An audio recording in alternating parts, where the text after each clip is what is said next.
Matoke awaripiva anyaku wachani ameshefetsa arasara buwana adosho ayana matoke awaripiva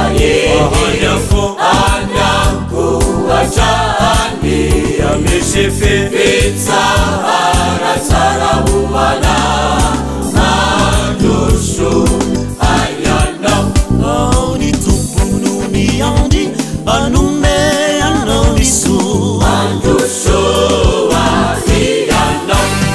isivitara nani uwavu watuana adosho ayana ani timba miserufi na fana itainana adosho ayana zaide chatungani afa paulina adosho ayana matoke awaripiva anyaku wachani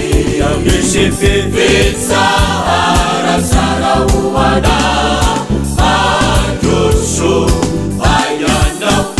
matoke awaripiva anyaku wachani ameshefetsa arasara buwana adosho ayana tararera undi bai alla sassata adosho ayana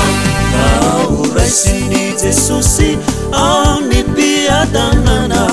adosho ayana ani timba miserufi na fana itainana adosho ayana zaide chatungani afa paulina adosho ayana matoke awaripiva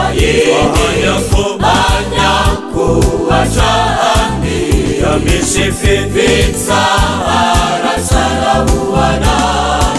adosho ayana matoke awaripiva anyaku wachani ameshefetsa